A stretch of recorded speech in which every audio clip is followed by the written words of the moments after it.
Assalamualaikum warahmatullahi wabarakatuh. Perkenalkan, nama saya Bilkis Nabila. Saya dari kelas 3A, NIM 1906411000017. Di sini saya akan mempresentasikan tentang identifikasi komponen penyusun ekosistem. Ekosistem bisa didefinisikan sebagai interaksi timbal balik antar makhluk hidup terhadap lingkungannya. Ada dua komponen yang menyusun ekosistem, yaitu komponen biotik dan komponen abiotik. Seluruh komponen biotik yang berada dalam suatu ekosistem cenderung membentuk komunitas. Maka dengan demikian, ekosistem pun dapat kita artikan sebagai kesatuan antara komunitas dengan lingkungan abiotiknya.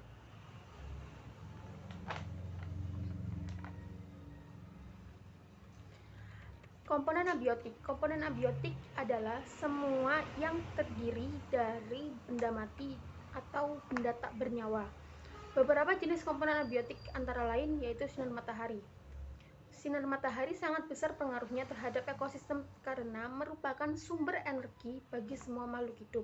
Sinar matahari juga merupakan unsur inti yang sangat dibutuhkan oleh tumbuhan untuk berfotosintesis. Yang kedua yaitu tanah.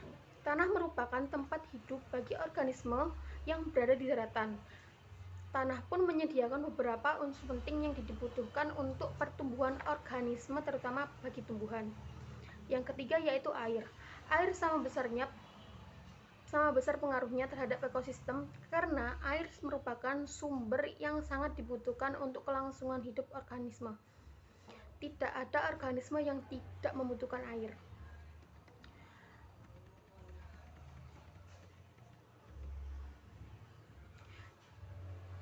Yang keempat yaitu angin. Angin berperan dalam menentukan kelembapan pada lingkungan suatu ekosistem dan juga berperan dalam penyebaran biji-biji tumbuhan agar tetap hidup. Yang terakhir yaitu suhu.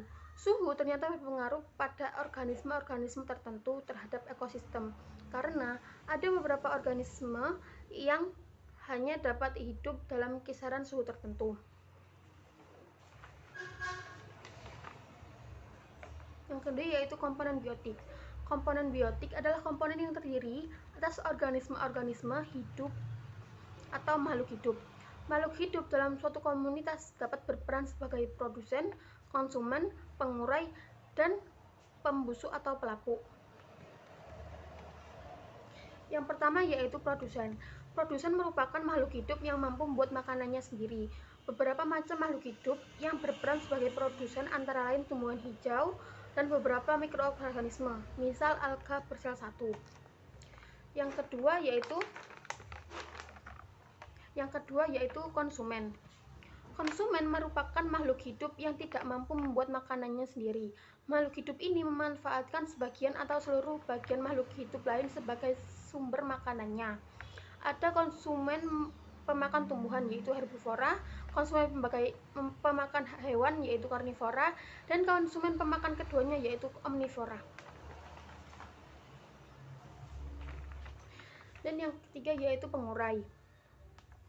Pengurai merupakan makhluk hidup yang mampu mengurai bahan-bahan organik dari kotoran atau sisa-sisa makhluk hidup yang mati menjadi bahan-bahan anorganik. Pengurai biasanya berupa bakteri, jamur. Penguraian ini menyebabkan terjadinya siklus materi di alam. Dan yang terakhir yaitu detritivore atau pelapuk. Pelapuk ini merupakan organisme heterotrof yang memanfaatkan serpihan zat organik yang telah mati sebagai bahan makanannya, seperti cacing dan siput.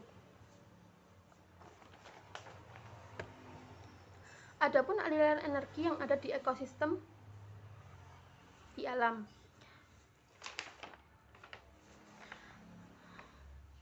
Tahapan proses aliran energi dalam suatu ekosistem meliputi energi cahaya masuk ke dalam lingkungan ekosistem. Selanjutnya,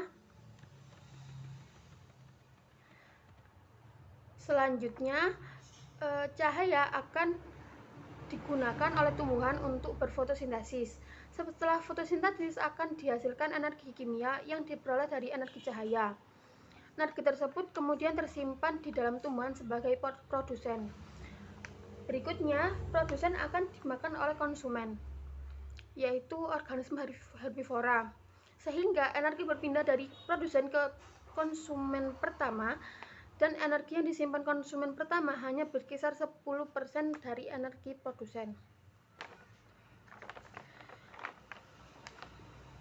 Yang ketiga yaitu organisme konsumen pertama akan dimangsa oleh konsumen kedua, sehingga energi yang berpindah dari konsumen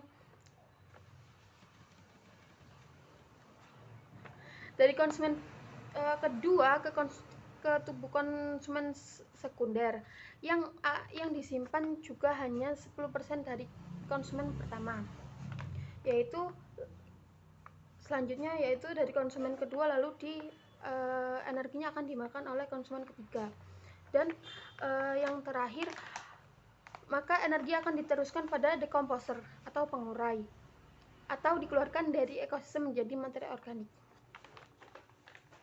Terima kasih, sekian dari saya. Apabila ada salah kata mohon dimaafkan. Wassalamualaikum warahmatullahi wabarakatuh.